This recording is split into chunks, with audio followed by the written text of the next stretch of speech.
यह कहानी प्राचीन समय की है, जब भारत के हरे भरे जंगलों में साधुओं और संतों के छोटे छोटे आश्रम बसे हुए थे।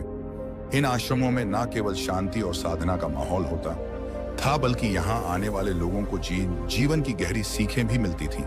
ऐसी ही एक कथा बोधि भिक्षु की है, जो अपने सरल और प्रभावी विचारों के लिए जाने जाते थे। उनकी शिक्षाएं लोगों के जीवन को बदल देती थी और उन्हें नई दिशा देती थी। एक दिन एक युवा व्यक्ति बोधि भिक्षु के आश्रम में आया। वह व्यक्ति अत्यधिक परेशान था, चेहरा चिंता और उदासी से भरा हुआ था। उसकी चाल धीमी थी और उसकी आंखों में बेचैनी साफ झलक रही थी। आश्रम पहुंचते ही उसने बोधि भिक्षु के चरणों में झुककर कहा, गुरुजी, मैं बहुत परेशान हूं। मेरी जिंदगी में कुछ भी सही नहीं हो रहा है। लोग मेरी आलोचना करते हैं, मेरा मजाक उड़ाते हैं और मुझे नफरत नजरों से देखते हैं। बोधि भिक्षु ने उस व्यक्ति को गौर से देखा। उनके चेहरे पर मुस्कान थी, लेकिन आंखों में गहरी समझ थी। उन्होंने शांति से पूछा, क्या तुम्हें ऐसा लगता है कि तुम सभी को खुश कर सकते हो? युवक ने तुरंत उत्तर दिया, नहीं गुरुजी, लेकिन मैं चाहता हूं कि लोग मेरी इज्जत करें, मुझे समझे और मेरी भावनाओं का सम्मान करें। वहां बोधि भिक्षु ने मुस्कुराते हुए कहा, तुम्हारी समस्या का समाधान है, लेकिन इसके लिए तुम्हें धैर्य रखना होगा। गुरुजी ने उस व्यक्ति से कहा, मैं तुम्हें एक कार्य देता हूं, इसे पूरा करने के बाद तुम्हें तुम्हारी समस्या का हल मिल जाएगा। पास के गांव में जाओ और कोशिश करो कि हर कोई तुमसे खुश हो जाए। जब तक सभी खुश ना हो जाएं, तब तक वापस मत आना। युवक को यह कार्य कठिन तो लगा, लेकिन उसने सोचा कि शायद गुरुजी की यह परीक्षा उसके लिए कुछ सीखने का माध्यम होगी। वह तुरंत गांव की ओर चला। गांव पहुंचकर युवक ने हर किसी को खुश करने का प्रयास शुरू किया। वह लोगों की हर संभव मदद करने लगा। यदि किसी के खेत में काम करने की जरूरत होती तो वह वहां पहुंच जाता। यदि किसी को भोजन की आवश्यकता होती तो वह खाना बनाकर देता।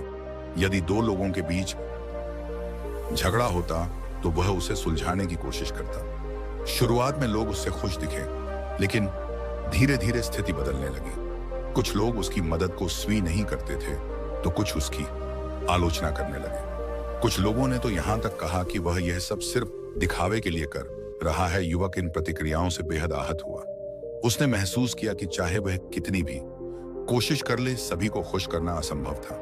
कुछ लोग उसकी तारीफ करते तो कुछ लोग उसे बुरा भला कहते। यह सिलसिला कई दिनों तक चला। कई हफ्तों तक प्रयास करने के बाद वह युवक पूरी तरह थक चुका था। उसने महसूस किया कि गुरुजी का कार्य असंभव था। हताश और निराश होकर वह बोधि भिक्षु के पास वापस लौट आया। आश्रम में पहुंचते ही उसने कहा, गुरुजी, मैंने आपकी बात मानकर हर संभव प्रयास किया, लेकिन मैं असफल रहा। बोधि भिक्षु ने मुस्कुराते हुए पूछा, क्या तुमने सभी को खुश करने की कोशिश की? युवक ने सिर झुकाकर उत्तर दिया, हाँ गुरुजी, लेकिन मैं ऐसा नहीं कर सका। कुछ लोग मुझसे खुश थे, कुछ लोग नाराज। भिक्षु ने बड़े ही शांत स्वर में कहा, यही जीवन का सत्य है। तुम इस दुनिया के हर व्यक्ति को खुश नहीं कर सकते। यदि तुम हर किसी की राय और बातों पर ध्यान दोगे तो तुम अपनी शांति खो बैठोगे। उन्होंने आगे समझाया, यह जरूरी नहीं है कि हर कोई तुम्हें पसंद करे। जीवन का उद्देश्य सभी को खुश करना नहीं, बल्कि अपने आप को समझना और अपने भीतर की शांति को बनाए रखना है। जब तुम बेचैन में महसूस करो तो लोगों की बातों को अनदेखा करना सीखो। हमें उम्मीद है आपको यह कहानी पसंद आई होगी। अपने सुझाव हमें कमेंट बॉक्स में दीजिए और हमारे चैनल बुद्धा सारांश को सब्सक्राइब करना ना भूलें। धन्यवाद और नमो बुद्धाय। एक बार एक नगर में महात्मा बुद्ध सभी को प्रवचन दे रहे थे और बंधन के बारे में बता रहे थे कि इंसान के दुख का सबसे बड़ा कारण मोह होता है। मानव का स्वयं को कहीं भी बांधना दुख का कारण होता है। जहां भी मोह होगा, बंधन होगा, वहां दुख जरूर होगा। अतः स्वयं को इन सबसे बाहर निकाले। अपना उपदेश खत्म कर बुद्ध वापस आ गए। अगले दिन एक आदमी बुद्ध के पास गया और बोला, मैं जानता हूं कि कल का उपदेश आपने मेरे लिए दिया था। मैं आपकी कही बात समझ गया हूं। मैं अपने सारे बंधन तोड़कर आपके पास आया हूं। अपने सारे मोह छोड़कर आया हूं। कृपा करके मुझे अपने साथ रख ले। अब मेरा मकसद केवल सत्य को खोजना है। बुद्ध मुस्कुराए और बोले, तुमने कौन कौन से बंधन त्याग दिए हैं? आदमी बोला, मेरे घर पर मेरे माता पिता हैं, मेरी पत्नी और मेरा छोटा बच्चा भी है। मेरी पत्नी बेहद बीमार रहती है। मेरे जीवन में बहुत दुख थे जब तक मैंने आपका उपदेश नहीं सुना था। लेकिन अब मैं जाग गया हूं कि मेरी पत्नी, बच्चे और मेरे माता पिता के साथ बंधन से ही मुझे दुख होता है। मैं जब अपनी पत्नी को बीमारी में कराते हुए सुनता हूं तो मुझे बहुत दुख होता है। मुझे कभी कभी लगता है कि काश यह मर जाए तो इसका दुख कम हो जाए। कभी कभी मुझे जीना भी बेकार लगता है, लेकिन अब मैं समझ गया हूं कि इन सब से जुड़े रहने के कारण ही मैं दुखी था। इसलिए मैं सब कुछ छोड़कर आपके पास आया हूं। अब मेरे जीवन का एकमात्र लक्ष्य सत्य को खोजना है। बुद्ध ने कहा, क्या तुम पक्का सब कुछ छोड़ना चाहते हो? आदमी ने कहा, हाँ, सब कुछ छोड़ना चाहता हूं। बुद्ध ने फिर कहा, क्या तुम कुछ पीछे भूल तो नहीं रहे कोई भी?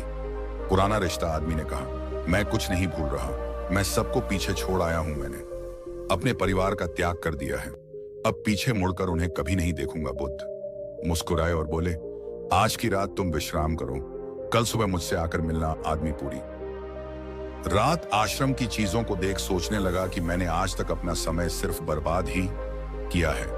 अब वह ऐसे महाकार्य का हिस्सा होने जा रहा है जिसका खुद बुद्ध संचालन कर रहे हैं। बुद्ध की कृपा से उसे जीवन का सही मकसद मिल गया है। अगले दिन सुबह सुबह ही वह आदमी बुद्ध के पास गया और बोला, गुरुवर बताइए मेरे लिए क्या आदेश है? बुद्ध ने कहा, तुम्हें पूर्व की ओर जाना है। वहां गांव में तुम्हें एक शादी का नाम की महिला मिलेगी। वह एक ज्ञानी स्त्री है। वह तुम्हें जो भी दे तुम्हें लेकर आना है। वह आदमी वहां के लिए निकल गया। रास्ते में बहुत तेज धूप थी, उसे बेहद भूख लगी थी। दूर तक का सफर था, वह काफी थक भी गया था।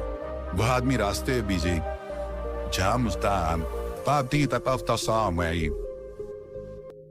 भर सोचते हुए गया कि अगर वह घर पर होता तो इस धूप में घूमने की जगह आराम कर रहा होता और भोजन कर रहा होता। सोचते सोचते वह शादिका के गांव पहुंच गया। वहां पहुंचकर उसने शादिका को देखा। वह बेहद खूबसूरत थी। वह उसे देखता ही रह गया। शादिका ने इस आदमी को देखकर कहा, आप अंदर आ जाओ, मुझे मालूम है आपको महात्मा बुद्ध ने भेजा है और आपको भूख लगी होगी। मैं आपको भोजन परोस देती हूँ। उसने उस आदमी को भोजन दिया। वह आदमी एकदम हैरान हो गया। यह वही भोजन था जिसके बारे में वह रास्ते भर सोच रहा था। भोजन करते समय आदमी की नजर सादिका के पैरों पर गई। वह बेहद सुंदर और कोमल थे। सादिका ने कहा, बुद्ध के चरण अत्यंत सुंदर हैं। उनके चरणों में जिसे स्थान मिल जाए उसे तब किसी और के चरणों की जरूरत नहीं पड़ती। वो आदमी यह सुनकर अपनी नजरें नीची कर लेता है। भोजन करने के बाद आदमी ने सोचा, भोजन तो हो गया, थोड़ा आराम करने को मिल जाता तो बहुत अच्छा होता, लेकिन अब तो यहां से ऐसे ही जाना होगा। शादिका ने कहा, आपने भोजन तो कर ही लिया, थोड़ी देर विश्राम भी कर लीजिए, मैं आपको पंखा कर देती हूँ। वह आदमी सोचने लगा कि यह कैसे संभव है, जो मैं सोच रहा हूँ वही चीजें हो रही हैं। उसने सोचा कि यह कोई संजोग ही होगा। वह आदमी चादर बिछाकर आराम करने लगा और शादिका उसे वहीं बैठकर पंखा करने लगी। वह आदमी छुप छुप कर शादिका को बार बार देखने लगा। वह कभी उसके चेहरे को देखता तो कभी उसके चरणों को। वह उसके शरीर के सभी आकृतियों को देखता और मन ही मन सोचता कि कितनी सुंदर स्त्री है, एकदम शांत, सुंदर, प्यारी वाणी। इसे तो मेरी पत्नी होना चाहिए था। वह मन ही मन शादिका के लिए कई सारी कविताएं बना चुका था। थोड़ी देर बाद उसे याद आया कि उसे वापस भी जाना है। शादिका से उसने कहा कि अब मुझे चलना चाहिए। जाते समय आदमी ने सोचा कि एक बार शादिका को फिर से ध्यान से देख लेना चाहिए, इतनी सुंदर स्त्री है। तभी शादिका ने कहा, शरीर में कुछ नहीं रखा, यह तो बस मानस मज्जा, हड्डी और रक्त का जोड़ है, इसमें कुछ नहीं है। यह सुनकर आदमी घबरा गया और बोला कि आप अंतर्यामी हैं, मन की आवाज को सुन लेती है। वह बोली, नहीं, मैं कोई हम नहीं हूं। बुद्ध की कृपा और साधनों से मैं जीवन को जानती हूं और मन के भावों को पढ़ सकती हूं। इसलिए मैं तुमसे कहती हूं कि शरीर में कुछ नहीं रखा है, यह तो नष्ट हो जाएगा। वह आदमी मन ही मन बेहद लज्जित हुआ और सोचा कि इस स्त्री ने मेरे मन की भावनाओं को जानते हुए मेरा इतना सम्मान किया और मैं इसके बारे में क्या सोच रहा हूं, मैं एक बहुत बड़ा पापी हूं। वह आदमी शादिका से नजर नहीं मिला सका और वहां से बुद्ध के पास वापस चला आया और बुद्धि से सब बात कहने लगा कि गुरुवर, मुझसे गलती हो गई है। बुद्ध ने कहा, मैं पहले से ही तुम्हारे मन के भाव को जानता था। अब तुम बताओ, क्या तुम बंधनों से मुक्त हो गए हो? आदमी ने कहा, मैंने तो आपके कहे अनुसार अपने सारे मोह बंधन त्याग दिए। मेरा मोह मेरे परिवार से था जिन्हें मैं छोड़ आया हूं। बुद्ध ने कहा, बाहरी बंधन और मोह को त्यागने से हम बंधन मुक्त नहीं हो जाते। बंधन और मोह हमारे भीतर होते हैं, ना कि बाहर। इसलिए तुमने परिवार के बंधनों को तो छोड़ दिया, लेकिन एक और बंधन बांधने चले थे, जिसके कारण आज तुम खुद को पापी समझ रहे हो। आदमी बोला, बुद्ध आप सही कह रहे हैं, मैं बस अपनी पत्नी से पीछा छुड़ाना चाहता था। लंबे समय से वह बस कमाती थी और मैं कुछ ज्यादा कमाता भी नहीं हूं, जिसकी वजह से मैं अपनी ही जिम्मेदारी से भाग रहा था। उनसे पीछा छुड़ाना चाहता था। और जब मैंने आपका उपदेश सुना तो मुझे लगा परिवार ही सबसे बड़ी बाधा है, उसे छोड़ने से ही सत्य की प्राप्ति होगी। लेकिन मैं गलत था। मैं समझ गया हूं कि सत्य की प्राप्ति में सबसे बड़ी बाधा परिवार नहीं, बल्कि मैं खुद हूं। बुद्ध ने कहा, मैं जो भी कहता हूं वहां लोग अपने स्वार्थ अनुसार ही सुनते हैं। जहां उनका स्वार्थ नहीं होता वहां वह उन बातों को नकार देते हैं। मोह, कामना, इच्छा, वासना, क्रोध, इन सब चीजों को लोग बाहर की तरफ ही ढूंढते रहते हैं। कामना से इच्छा पैदा होती है, इच्छा से वासना, और वासना ना मिले तो क्रोध पैदा होता है। ये सब एक दूसरे से डर होते हैं। आपने देखा होगा कि जब भी आपको क्रोध आता है, आप उसका जिम्मेदार दूसरों को ठहरा देते हैं कि उसकी वजह से मुझे क्रोध आया है। हम कभी यह नहीं कहते कि उसका कारण मैं खुद हूं, जबकि क्रोध हमें हमारी वजह से ही आता है। अगर आप चाहे तो क्रोध नहीं आएगा। इसी तरह बंधन बाहर नहीं होते, हम हमारे मन में ही होते हैं। इसीलिए मन से और मन के बंधनों के कारण ही हम सब दुखी होते हैं। तो दोस्तों, कैसी लगी आपको यह कहानी? अगर यह कहानी आपको थोड़ी सी भी ज्ञानवर्धक लगी हो तो हमारे चैनल ट्रू लाइन को सब्सक्राइब जरूर कर ले। और मिलते हैं अगली ऐसी ही किसी कहानी में। पर्वतों की तलहटी में बसे एक गांव में रहने वाला बालक मानव बहुत ही महत्वाकांक्षी था। उसके बड़े बड़े सपने थे। वह बहुत कुछ हासिल करना चाहता था। वह बड़ा बनना चाहता था, लेकिन मानव को यह सब बहुत जल्दी हासिल करना था। उसे हमेशा लगता था कि उसके पास बहुत कम समय है, इसलिए मानव अपने सपनों को जल्द से जल्द पूरा करना चाहता था। उसने कई बार सफलता पाने की बहुत कोशिश की, लेकिन वह हर बार असफल रहा। मानव को कुछ सफलताएं तो मिली, लेकिन वह कभी भी अपने मनचाहे नतीजे हासिल नहीं कर पाया। इस वजह से मानव बहुत परेशान रहता था।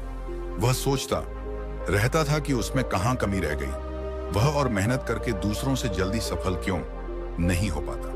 यह सवाल उसे अक्सर बहुत परेशान करता था। लेकिन फिर धीरे धीरे मानव उसको समझ में आने लगा कि शायद उसे वे नियम और रहस्य नहीं पता थे जिनका इस्तेमाल करके वह कम समय में बड़ी सफलता हासिल कर सकता था। जिस दिन उसे यह बात समझ में आई, मानव ने एक ऐसे व्यक्ति की तलाश शुरू कर दी जो उसे सफलता के नियम और रहस्य विस्तार से समझा सके। और फिर एक दिन मानव को अपने एक मित्र के जरिए को ऐसे गुरु के बारे में पता चला जो अपनी बुद्धि और ज्ञान के लिए दूर दूर तक मशहूर थे। वह लोगों की समस्याओं को बड़ी ही समझदारी और सरलता से समझते थे और उनका समाधान ढूंढते थे। साथ ही वह कठिन से कठिन बातों को भी बहुत ही सरल शब्दों में समझाने में माहिर थे। कि गुरु के बारे में जानकारी मिलते ही मानव अगले दिन सीधा गुरु के आश्रम में गया। वह एक बौद्ध भिक्षु थे। मानव ने उन्हें प्रणाम किया और उनके सामने बैठ गया। बौद्ध भिक्षु ने मानव से आने का कारण पूछा। मानव कहने लगा, गुरुजी, मेरे सपने बहुत बड़े हैं। मैं जीवन में बहुत कुछ करना चाहता हूँ। मैं बड़ी सफलताएं प्राप्त करना चाहता हूँ, लेकिन मुझे यह सब समय रहते प्राप्त करना होगा। मैंने कई बार कड़ी मेहनत करके जल्दी सफल होने की कोशिश की, लेकिन मुझे कभी भी मनचाहा परिणाम नहीं मिला। मुझे लगता है कि मुझे सफलता के उन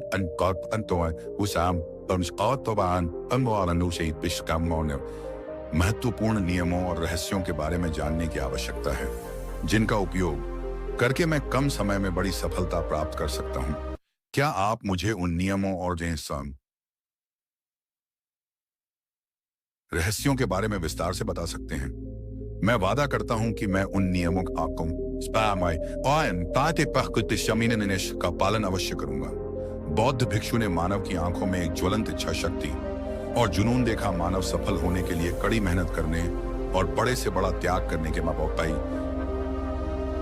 लिए तैयार था। बौद्ध भिक्षु ने मानव की आंखों में देखते हुए गंभीर स्वर में कहना शुरू किया, आज मैं आपको 8 ऐसे नियम बताऊंगा जिनका अगर आप पूरी ईमानदारी से पालन करेंगे तो आप 10 साल का लक्ष्य 10 महीने में पूरा कर सकते हैं। बस शर्त यह है कि आपको इन नियमों पर पूरा भरोसा रखना होगा और इनका पूरी ईमानदारी से पालन करना होगा। पहला नियम यह है, सबसे पहले अपने दिमाग को इस संभावना के लिए खोले कि हाँ, यह किया जा सकता है। 1 साल का काम 1 महीने में किया जा सकता है। आपको अपने दिमाग को यह यकीन दिलाना होगा कि आप हासिल कर सकते हैं, क्योंकि जब तक आपको अंदर से इस बात पर पूरा भरोसा नहीं होगा कि आप अपने 10 साल के लक्ष्य को 10 महीने में भी हासिल कर सकते हैं, तब तक आप इसके लिए जरूरी कदम नहीं उठा पाएंगे। कोई भी लक्ष्य बाहरी दुनिया में पूरा होने से पहले एक बार हमारे दिमाग में पूरा होता है। इसलिए इस संभावना को स्वीकार करें। जैसे एक विद्यार्थी ने पूरे साल कुछ खास पढ़ाई नहीं की हो, लेकिन परीक्षा से 1 महीने पहले वह सब कुछ भूलकर पढ़ाई में डूब जाता है और इतनी मेहनत करता है कि उसके नतीजे सबको चौंका देते हैं।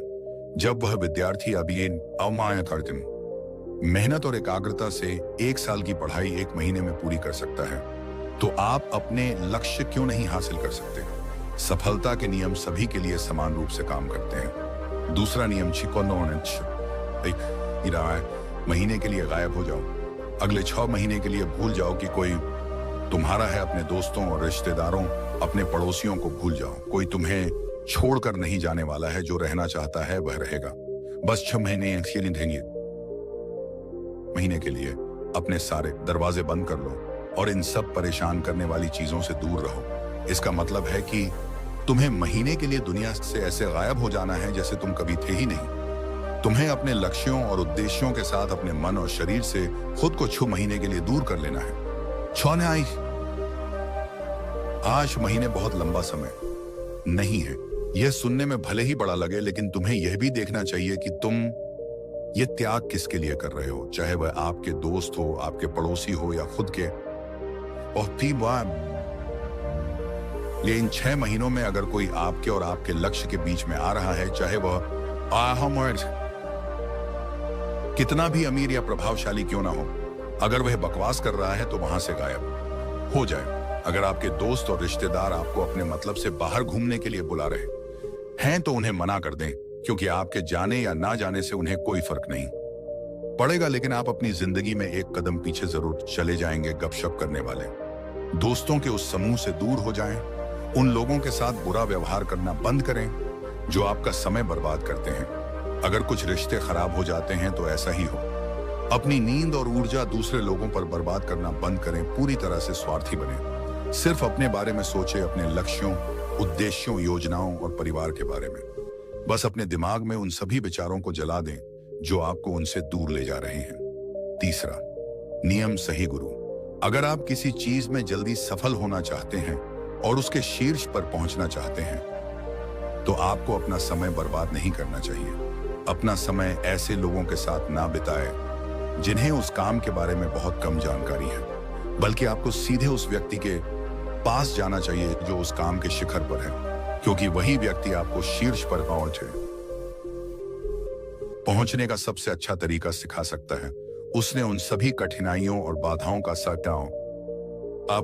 सामना किया है जिनका आपको भविष्य में सामना करना पड़ेगा। इसलिए वह आपको अपने अनुभवों से चीजें सिखा सकता है, लेकिन आपको खुद सीखने में बहुत समय लगाना होगा। तो 10 महीने में 10 साल का लक्ष्य पूरा करने के लिए आपको अपने क्षेत्र के सबसे सफल लोगों में से एक को अपना गुरु बनाना होगा। चाहे वह पैसा हो या सफलता, दोनों को 2 गुना तेजी से हासिल किया जा सकता है। इसके लिए बस सही मार्गदर्शन, फोकस और कड़ी मेहनत की जरूरत होती है। चौथा नियम है, एक स्पष्ट और निश्चित लक्ष्य निर्धारित करें।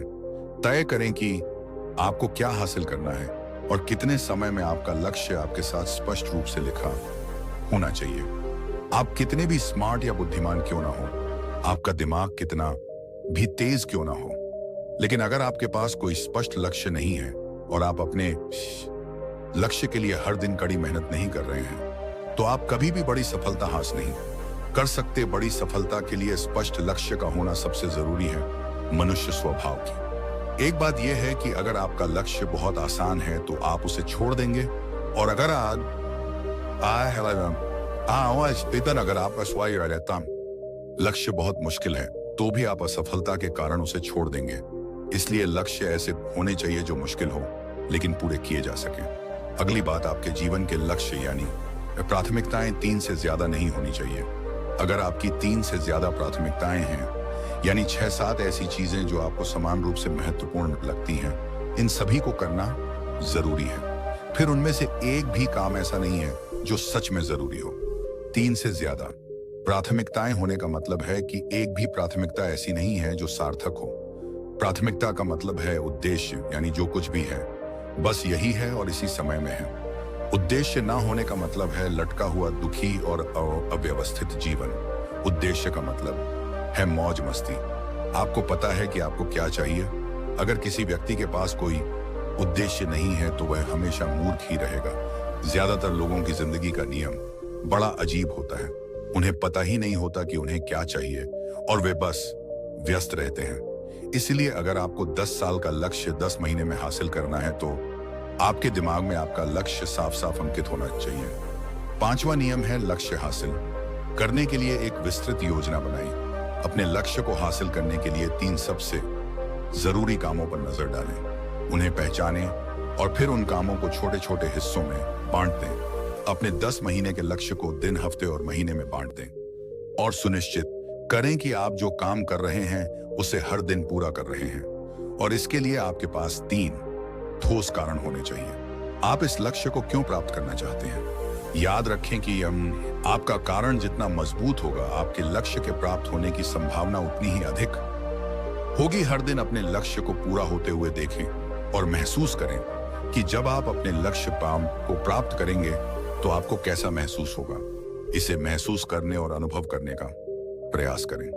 साथ ही खुद से यह सवाल पूछना भी जरूरी है, अपने लक्ष्य को प्राप्त करने के लिए क्या करना जरूरी है आपको और क्या छोड़ना होगा आपको। अपने लक्ष्य के बारे में भी अंदाजा होना चाहिए। आपका लक्ष्य कितना मुश्किल है, आपको कितनी मेहनत करनी होगी अपने लक्ष्य को पाने के लिए, आपको क्या करना होगा स्विंगल, आपको कितना त्याग करना पड़ेगा, इसका अंदाजा भी आपको है। 6वां नियम है अपने अंदर दृढ़ एकाग्रता और अनुशासन विकसित करें। कई बार ऐसा होता है कि हम बहुत ऊर्जावान महसूस करते हैं, आज हम बहुत अच्छा महसूस करते हैं, लेकिन समस्या यह है कि ऐसा कभी कभी ही महसूस होता है। उस दिन को याद करें जब आप बहुत एकाग्र थे, आपको बहुत सारा काम करने का मन कर रहा था। आप ये सोच ही नहीं पा रहे थे कि मैं कल से ये करूंगा। आपके अंदर एक उत्साह था, आपके अंदर एक ऊर्जा थी।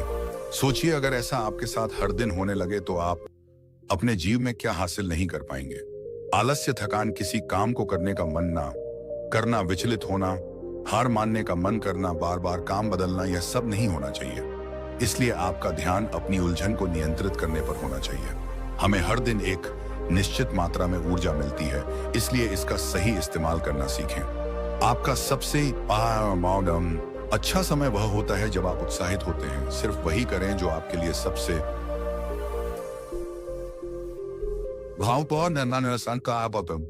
जरूरी हो।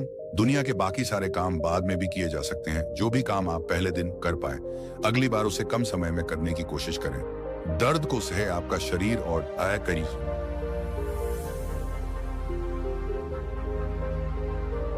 दिमाग कुछ समय बाद उसे स्वीकार कर लेंगे।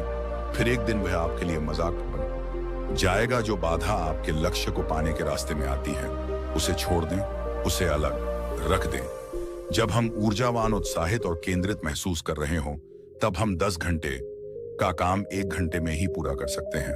और अगर यह ऊर्जा और एकाग्रता हमेशा आपके अंदर बनी रहे तो आप 10 साल का लक्ष्य 10 महीने में भी पूरा कर सकते हैं। सफल लोग दुनिया के सारे मजे को नजरअंदाज कर देते हैं और अपने काम में मजा ढूंढते हैं। सबसे सफल लोगों के पास कहानियां हैं कि उन्होंने एक ही काम को कितनी बार लगातार किया। कहानी इस बारे में नहीं है कि उनके पास कितना ज्ञान था। आप किसी भी सफल व्यक्ति को देख लीजिए, उसका काम गिना जाता है, उसका ज्ञान नहीं। बहुत से लोगों के पास ज्ञान होता है लेकिन बहुत कम लोग लगातार काम कर पाते हैं। कहने का तात्पर्य यह है कि ज्ञान के साथ साथ कड़ी मेहनत और अनुशासन भी बहुत जरूरी है। दुनिया के ज्यादातर हिस्सों में इस बात के उदाहरण में जाएंगे कि कम ज्ञान वाले लोग अक्सर ज्यादा ज्ञान वाले लोगों से आगे निकल जाते हैं और इसका कारण है निरंतर प्रयास। सफलता ना तो ज्ञान की मोहताज है, ना तेज दिमाग की, ना पैसे की और ना ही जान पहचान की। सफलता निरंतर प्रयास की गुलाम है। बात ज्ञान की नहीं है। पूरी दुनिया ज्ञान ले रही है, उसके बाद उसे दूसरों से ज्यादा समझदारी से ज्ञान का इस्तेमाल करना है। 90% लोग ने दिमाग में मौजूद ज्ञान का इस्तेमाल ही नहीं कर रहे हैं। वे ज्ञान लेकर बैठे हैं और कुछ नहीं कर रहे हैं। दुनिया में सफल और अमीर लोग वही बने हैं जिन्होंने ज्ञान मिलने के बाद उस पर काम करना शुरू कर दिया। आप इतने ज्ञानी हैं कि मेहनत हमेशा एक बुद्धिमान व्यक्ति को पीछे छोड़ देती है। जब बुद्धिमान व्यक्ति मेहनत नहीं करता, एक मूर्ख व्यक्ति अपनी निरंतर मेहनत और प्रयास से एक प्रतिभाशाली आलसी व्यक्ति को आसानी से हरा सकता है। सफलता के लिए ध्यान और ज्ञान की जरूरत होती है। हम ज्ञान तो ले पा सकते हैं, लेकिन भटकते हुए मन पर ध्यान केंद्रित करना सबसे मुश्किल होता है। दूसरी चीज है अनुशासन और समय पर काम करना। इस दुनिया में ज्यादातर सपने काम को टालने की आदत की वजह से मारे गए हैं। ज्यादातर सपने अलग सिनेमा के रहे हैं। कल करूंगा, बाद में करूंगा कहने की इस आदत ने कई लोगों को बुढ़ापे में इस बात का पछतावा कराया है कि काश मैंने एक बार और कोशिश की होती। 10 साल के लक्ष्य को 10 महीने में हासिल करने के लिए गहन एकाग्रता और अनुशासन का होना बहुत जरूरी है। 7वां नियम है जिम्मेदारी ले और जवाबदेह बने। अपने काम के लिए व्यक्तिगत रूप से जिम्मेदार बने और उसके प्रति जिम्मेदार बने रहें। एक ऐसा व्यक्ति खोजें जिसके प्रति आप जवाबदेह हो। अगर आप कोई काम करने का वादा करते हैं तो आपसे सवाल कर सके कि काम पूरा हुआ या नहीं, और आपको उसे जवाब देना होगा। ऐसी जिम्मेदारी और जवाब आपको अपने लक्ष्य से भटकने नहीं देता और आपको समय पर काम पूरा करने के लिए मजबूर करता है। जिस व्यक्ति के प्रति आप जवाबदेह होंगे वह आपके माता पिता या शिक्षक हो सकते हैं। 8वां नियम है लगातार नई चीजें सीखते और अपनाते रहें। अगर आपका लक्ष्य बहुत बड़ा है तो ऐसा नहीं होगा कि आपने लक्ष्य बनाया और वह आपकी योजना के अनुसार पूरा हो जाएगा। आप हर दिन मेहनत करते रहेंगे और आगे बढ़ते रहेंगे, ऐसा नहीं होगा। बहुत उतार चढ़ाव आएंगे।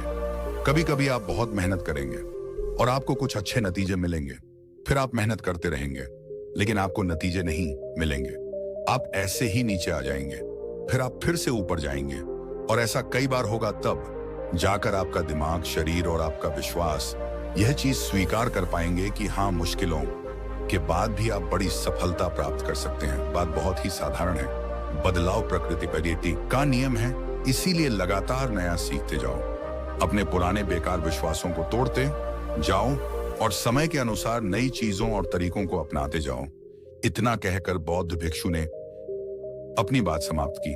अब मानव को यह समझ आ चुका था कि उसे जल्दी सफलता हासिल करने के लिए क्या क्या करना है। मान ने इस जानकारी के लिए बौद्ध भिक्षु का धन्यवाद किया और वहां से चला गया। दोस्तों, मनुष्य अपने जीवन में जैसा कर्म करता है वैसा ही उसको फल भी मिलता है। लेकिन क्या किसी ने आपको यह बताया कि माता पिता के कर्मों का फल भी उसकी संतान को ही भोगना पड़ता है? हर एक मनुष्य को अपने और अपने माता पिता के किए हुए पुण्य दान कर्म का फल अवश्य प्राप्त होता है, चाहे वह कर्म अच्छा हो या बुरा, लेकिन उसका इसी फल उसकी संतान को अवश्य मिलता है। तो दोस्तों, आज की इस बौद्ध कहानी में हम यही जानेंगे कि क्या सच में माँ बाप के कर्मों का फल उनके बच्चों को भोगना पड़ता है। नमस्कार दोस्तों, ट्रू लाइन चैनल पर आपका स्वागत है। तो शुरू करते हैं। प्राचीन समय की बात है। एक ज्ञानी गुरु जो सभी शास्त्रों में निपुण थे, वे इकट्ठे एक छोटे से आश्रम में अपनी पत्नी के साथ रहा करते थे। एक दिन अचानक उनकी धर्म पत्नी ने पूछा, स्वामी, क्या क्या सच में माता पिता के अच्छे और बुरे कर्मों का फल उनकी संतान को भोगना पड़ता है? तभी उस गुरु ने अपनी पत्नी से कहा, जितनी सच्चाई इस बात में है कि मनुष्य जो जैसा कर्म करता है उसे वैसा ही कार्य करे, ऐसा वही फल प्राप्त होता है, उतनी ही सच्चाई इस बात में भी है कि माता पिता के अच्छे और बुरे कर्मों का फल उनकी संतान को अवश्य ही भोगना पड़ता है। आज मैं आपको एक सुंदर सी कहानी सुनाने जा रहा हूं, जिसे सुनने के बाद आपको इस बात का ज्ञान होगा कि कैसे माता पिता के अच्छे और बुरे कर्मों का फल उनकी संतान को मिलता है और उन्हें किस तरह उसे भोगना पड़ता है। फिर गुरु ने अपनी पत्नी से कहा, एक नगर में एक अत्यंत गरीब व्यापारी रहता था।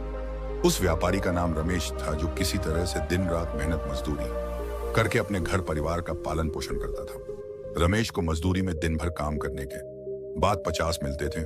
उसमें से वह कुछ पैसों का रोजाना दान करता था और बाकी पैसों से अपने परिवार का पालन पोषण और घर का खर्च चलता था। इस प्रकार धीरे धीरे कुछ समय बीतने के बाद उसके घर में एक सुंदर पुत्र का जन्म हुआ, जिसका नाम मानव था। उस गरीब व्यापारी रमेश के परिवार में अब कुल 3 सदस्य हो गए। दोनों पति पत्नी और एक उसका बेटा महेश को अब धीरे धीरे अपने बच्चे के पालन पोषण में समस्या होने लगी, क्योंकि इधर प्रतिदिन महंगाई बढ़ रहती जा रही थी।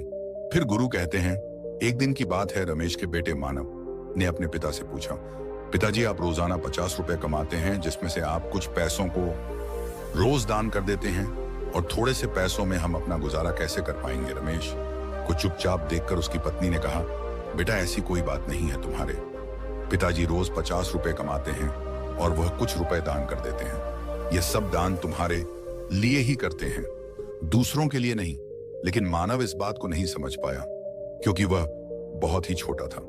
गुरु ने कहा, इसी तरह से कुछ समय बीतता गया और रमेश का बेटा मानव अब धीरे धीरे बड़ा होने लगा। मानव की उम्र 14 वर्ष की हो गई। एक दिन की बात है, जब रमेश काम करके शाम के समय वापस अपने घर लौट रहा था, तभी रास्ते में एक काला सांड आया और आकर उस गरीब रमेश को मारने लगा। उस सांड के हमले से रमेश की वहीं पर मृत्यु हो गई। जब रमेश की पत्नी और उसके बेटे को रमेश की मृत्यु की खबर मिली तो उन्हें बड़ा दुख हुआ। फिर एक दिन रमेश के बेटे मानव ने अपनी मां से पूछा, मां हमारे पिताजी कहाँ चले गए? रमेश की पत्नी ने कहा, बेटा तुम्हारे पिताजी हम सबको छोड़कर यमपुरी में यमराज के पास चले गए हैं। तब मानव ने कहा, जब पिताजी थे तो रोजाना 50 रब कमाते थे और उसी में से रब की बचत करते थे। हमारा पालन पोषण उसी 2 रुपयों से करते और ब्याह बस इन्फॉर्मेशन बाकी के रुपए दान पुण्य में लगा देते थे। माँ अब हमारा पालन पोषण कैसे होगा, कैसे हमारा पेट भरेगा? फिर माँ ने अपने बेटे मानव से कहा, बेटा जिस घर में गरीबी